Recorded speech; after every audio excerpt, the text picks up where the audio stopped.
Well, hey there, American Farmsteadhers. This is Jenny with the Grahamstead Family Farm. And Donna with Hazel Bell Farm. And we are coming to y'all from Northeast Florida as two American Farmsteadhers doing our best to grow our own food and share our homesteading experiences with you in hopes that you would grow a little bit of food of your own. Yep. And we thought with the new year, we have so many new listeners than we had when we first started. Yeah, we do. That we would reintroduce ourselves. So that's what we're going to do today. We want to kind of give you an idea of who we are and where we came from and how you can be a homesteader too. Yeah, and we are actually going to start breaking up our podcast into seasons from now on. So everything prior to today is season 1. Yeah. Right? It's like almost 2 years. But we were not very consistent in the beginning. Yeah, no. So now we've got that down, and we thought it might be nice to break it up into seasons. That way, when you're searching for content, it's a little bit more organized. Yep. So here we are with the start of season 2 in January of 2024. Can you believe that? Yeah, that's crazy. It is so crazy. Yeah, I have a feeling we're I have a feeling we're going to have a crazy year. Yeah. Let's grow some food, baby. That's all we're doing, growing food. Yeah. So in your background, did you, I know the answers, but I'm going to ask for our listeners' sake, did you grow up growing food? I did not grow up growing food. I grew up in the suburbs, eating ice cream and watching TV every day after public school. How things have changed. Did you have an ice cream truck?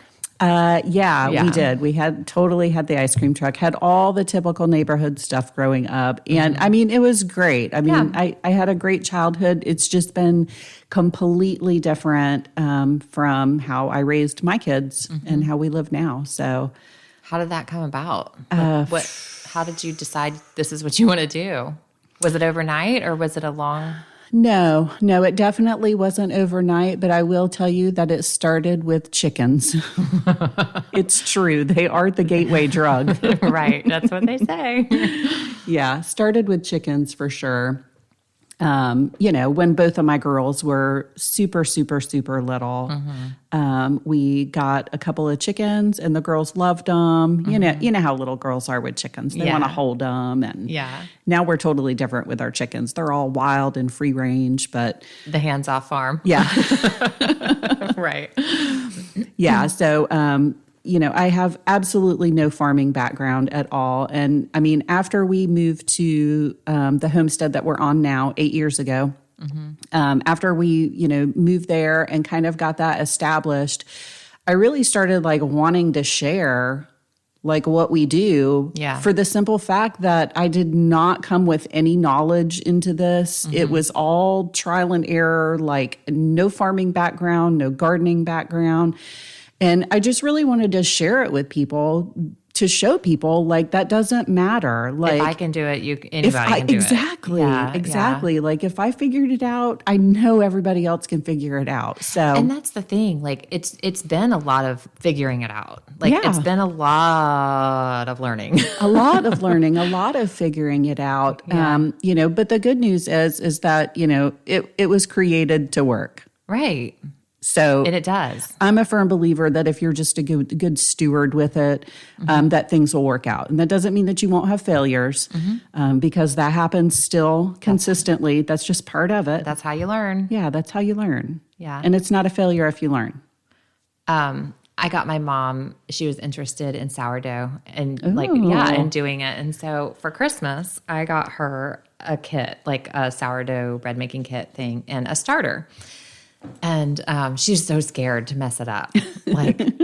She's asking all the questions. And I'm like, I'm such a loosey-goosey sourdough person. Right. Sometimes I have it, sometimes I don't. When I do have it, it's that looks good, Right.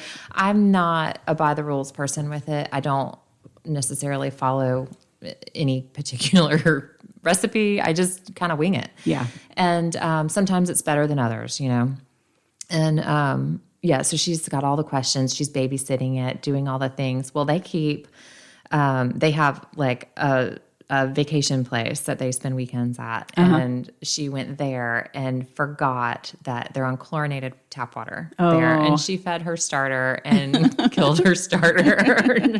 But I was so proud of her because she said, she texted, I was like, I'm so sorry. I know you wanted to bake, like we'll take care of it. I'll get you a new starter. No big deal.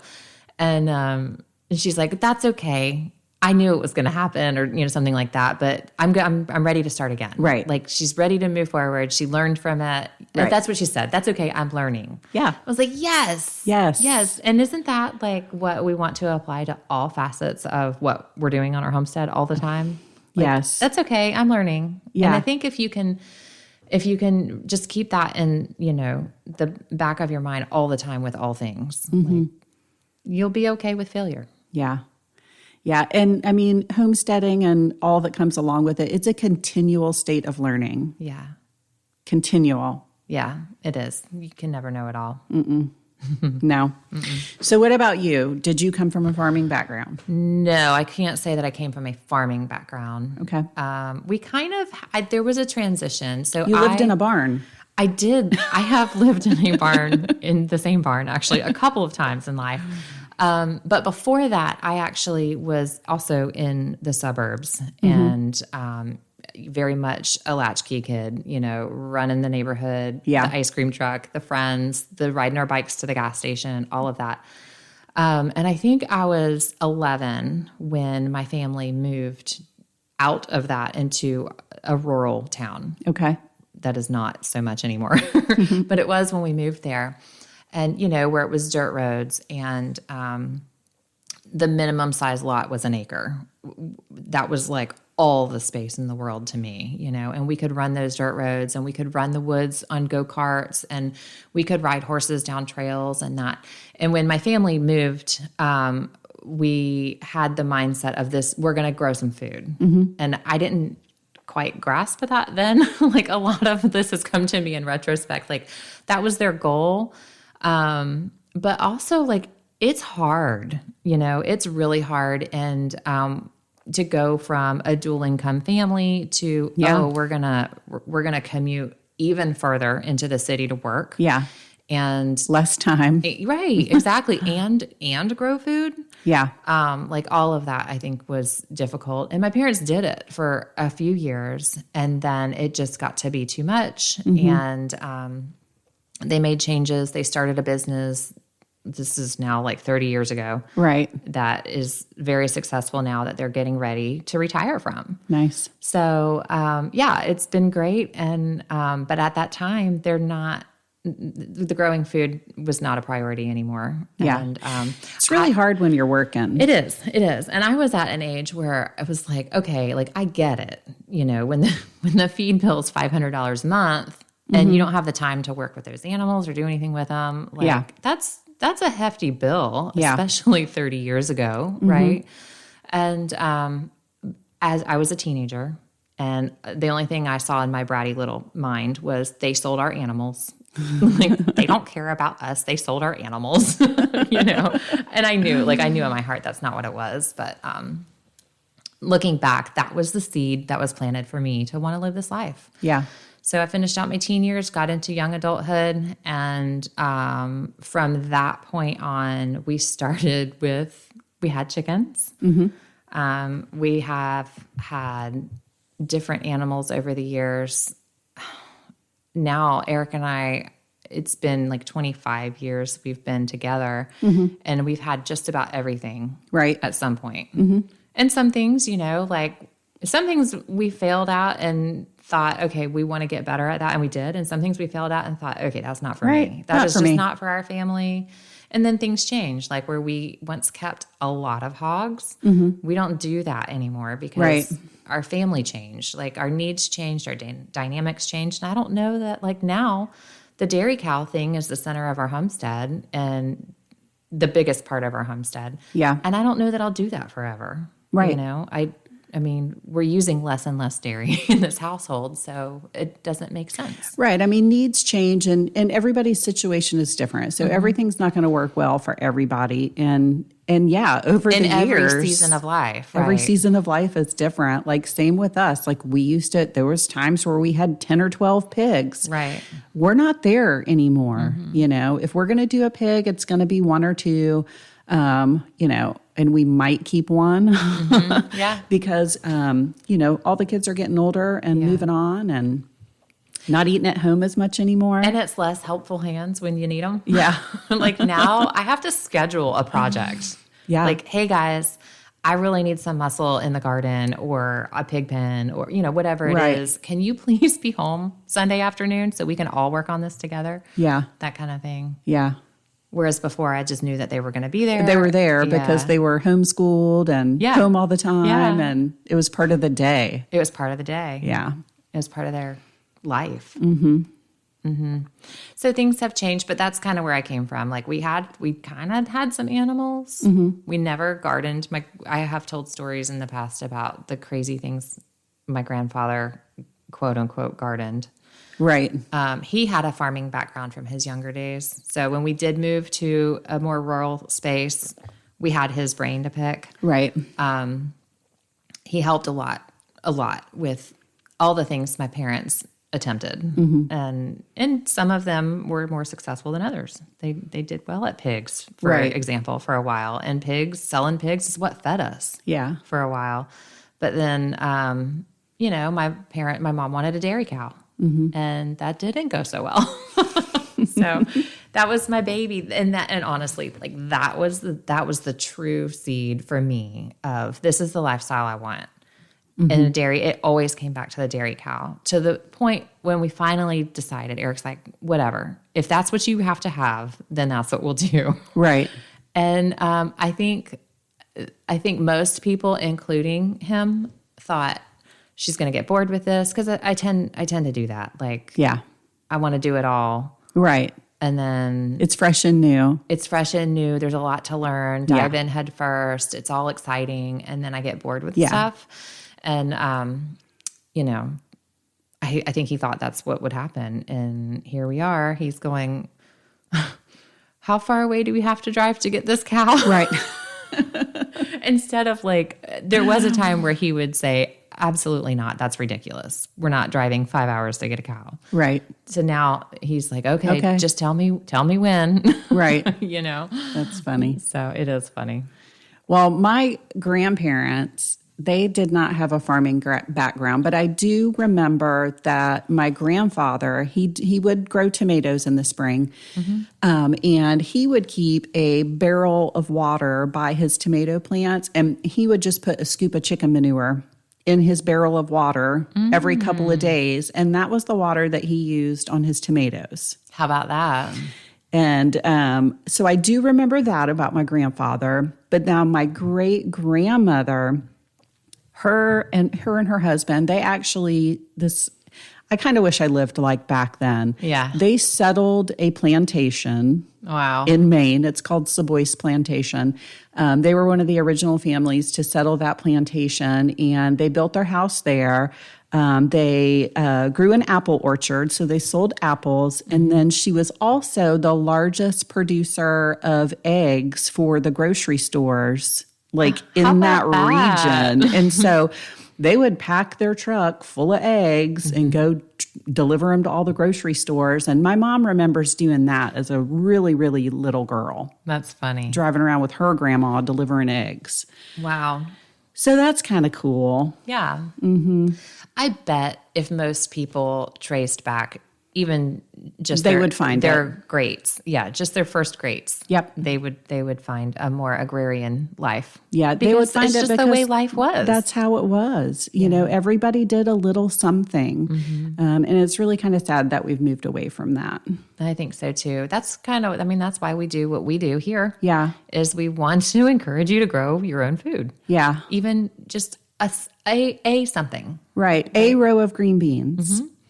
A crop of tomatoes. Yes. Yeah. Learn to do something. Mm-hmm.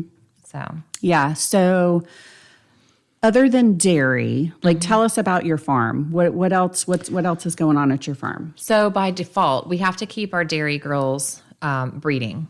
And so by default, we get calves that are often raised for beef. Mm-hmm. And so keeping that in mind, we like to breed them to beef. Yeah. So we don't keep a bull here. So we do artificial insemination for the most part. And then we've started to dabble a little bit in let's breed some of our better genetic to dairy, and we can sell those calves. Yeah. So we're playing around with that a little bit. Right now, the name of the game is just get everybody bred, because open cows are no fun. Right. Open cows are no fun, and they have to calve to produce. Right. And so we're at the point, like when I first started keeping cows, we had one dairy cow, one beef mama, and that was for us. Right. And that was great. So, but now we're producing for community. And in order to do that, there's a bottom line that matters. And so we have to keep them bred. Yeah. So right now that's what we're dealing with. So we do the beef cows. We have sheep are fairly new to us. Mm-hmm. We've had goats a couple of times in the past. Not for us. No. Not my friends, the goats. Nope. I applaud people who do them and do them well, but it's not for me.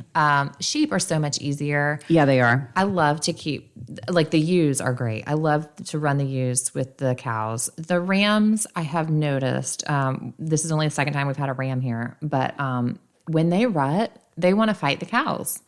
So I don't know how often we'll keep rams. Yeah. I like the idea of rotating them out, but I don't know. Like, we're still playing with that. We're hoping to have our first real, like, lambing season coming up, so that we can offer lamb, maybe. Right. I don't know. We might be stingy. I know. We'll see. It's so good. It's so good. It's such a good red meat. And they're completely grass fed. Yeah. Unless, like, they get out. They know exactly where the feed shed is, and they'll totally put their head in a bag of feed. Mm-hmm. But for the most part, they're grass-fed. They're healthy. They are, like, super resistant to parasites. I rarely have to deal with their feet. Like, they're so much easier than goats. Mm-hmm. We do pigs sometimes. Yeah.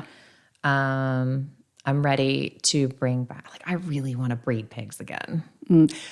Piglets are amazing. Mm-hmm. They are so fun to have around. The couple of times that we've bred pigs, it has just been so much fun. Yeah. Like, all the teenagers come into the pig pen and they're like little kids again. Yes, they are. Yeah. I mean, little piglets are just amazing. They're so fun to hold, and they're adorable. Yeah. That was probably one of the most fun things that we've had on our farm. Piglets. Mm-hmm. Yeah.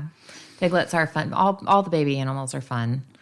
So I'm ready to do that. Eric's not convinced, so I have to talk him into it. Yeah. Whatever we do, like, we have to be on board together. Yeah. And that said, whatever, he works off farm. So I have to be willing to handle the day-to-day on my own. Mm-hmm. And I don't take anything on that I can't handle on my own.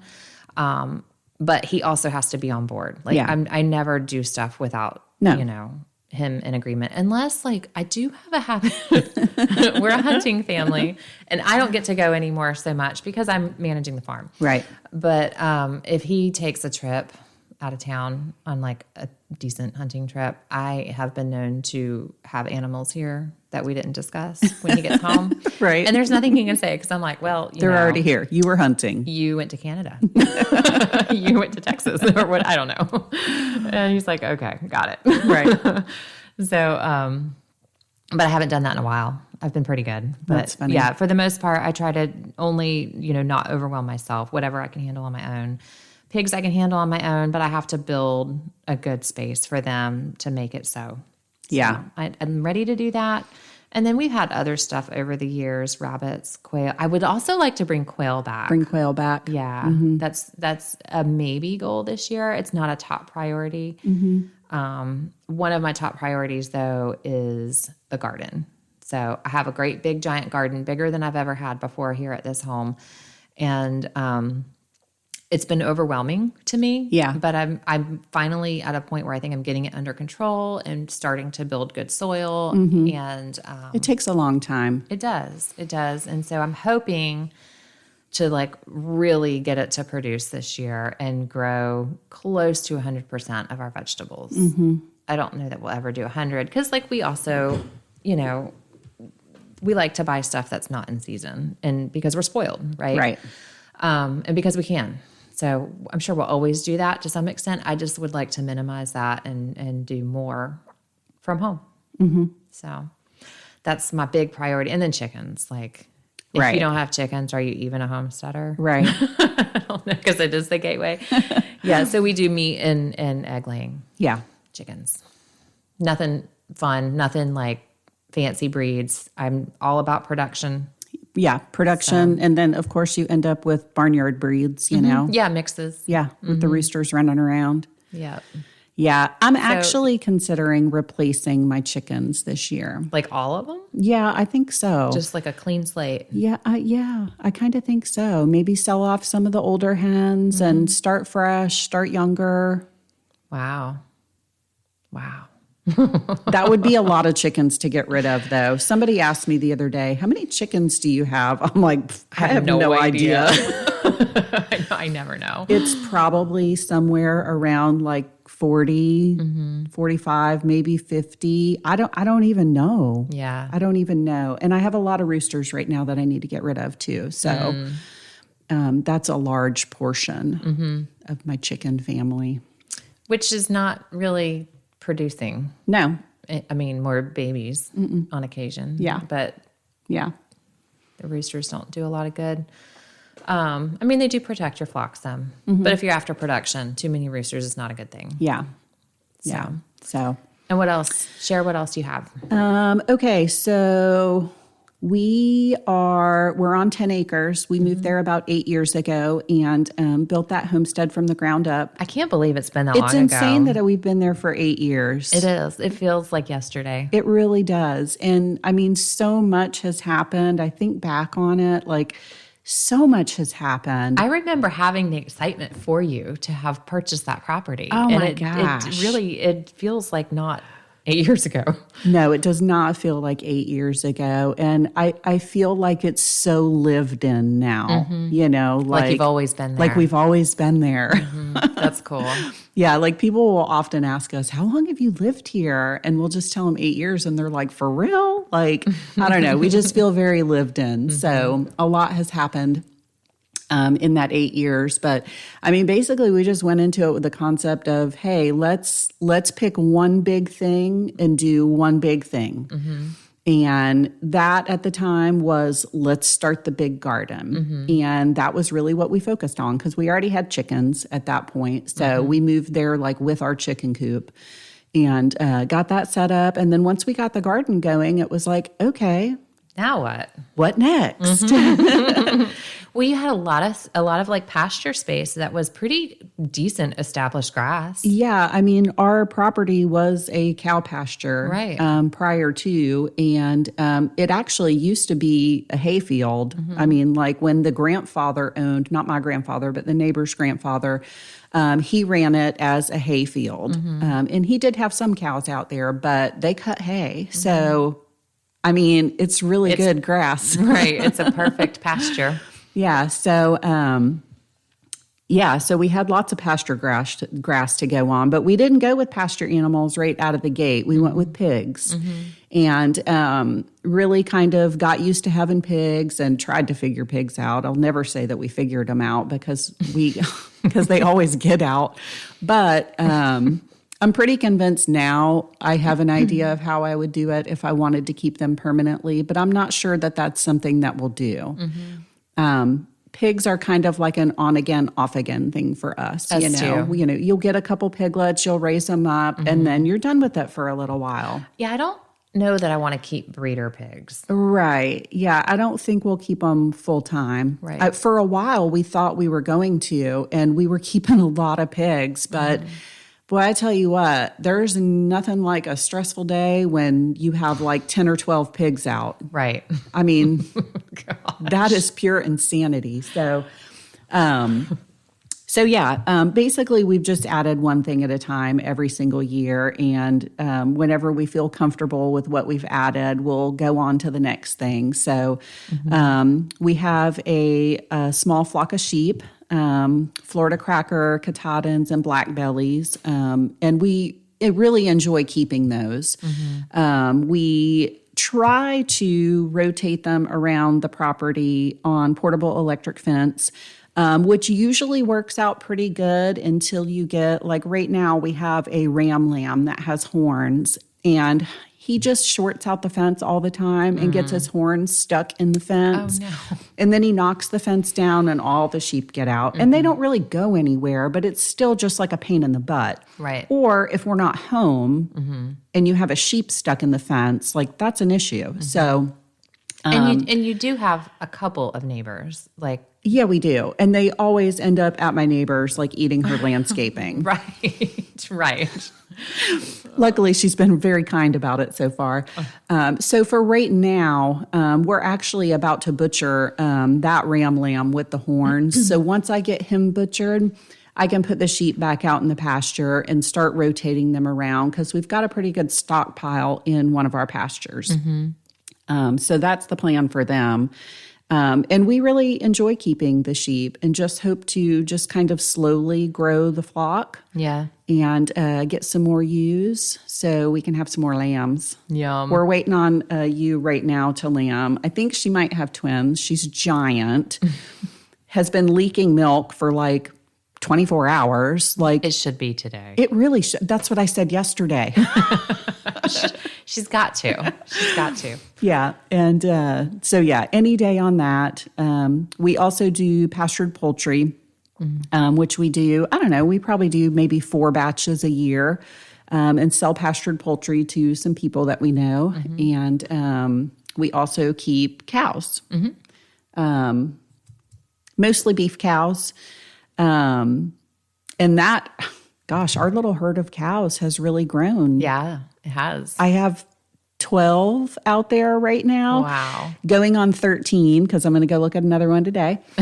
And, but it's really started to be able to grow because our neighbor, who has 60 acres right beside us, has given us access to her pastures. So now we can rotate our cows through her pasture. That's so nice. And, we kind of take care of her 2 cows that are out there in turn and watch her fence lines. And because she's getting a little bit older. So Right. it's working out good so far. That's awesome. We're just going to ride that wave as long as we can and hope for the best on that.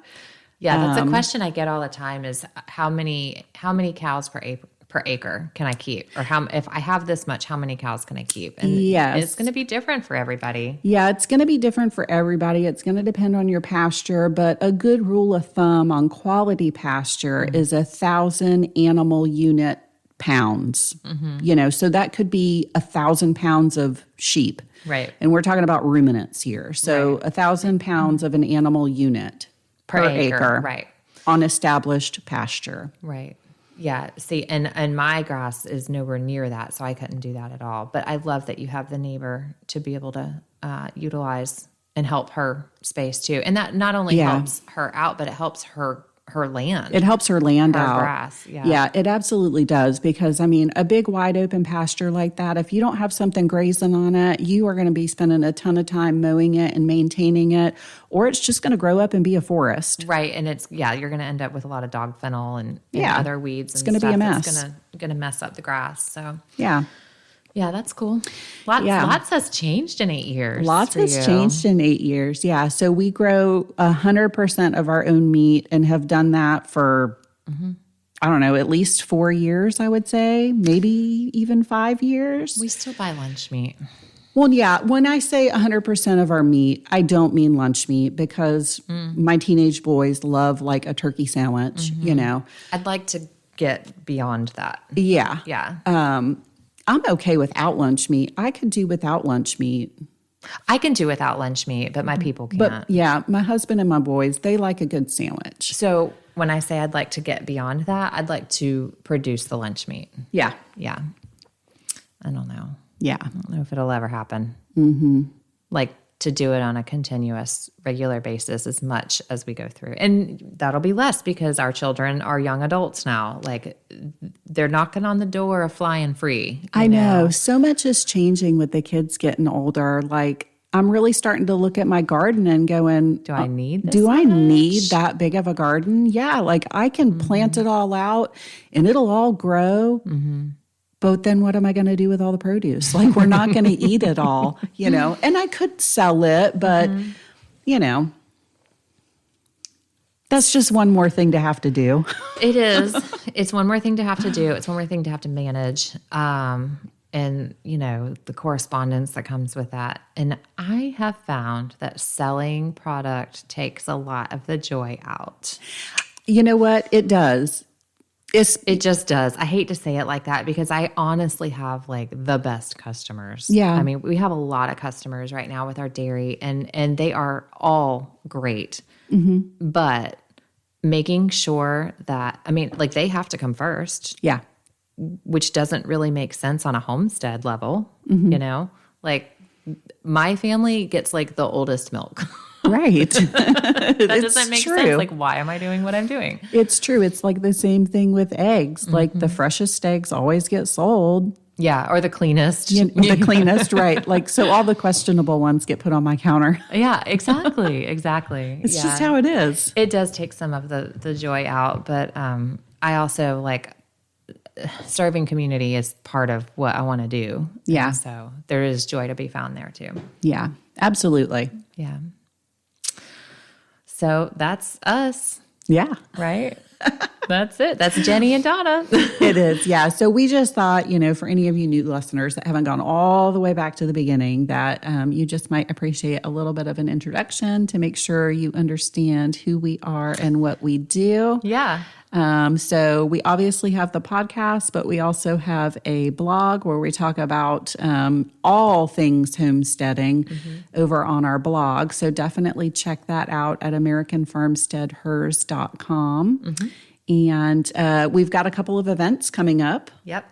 We've got a spring farmers market that we're going to have here at Donna's farm at Hazelbell Farm.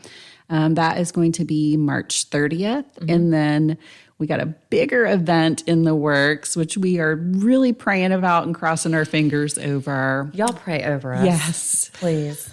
Because it's a big deal.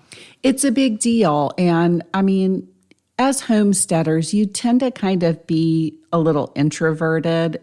And we're really a lot introverted.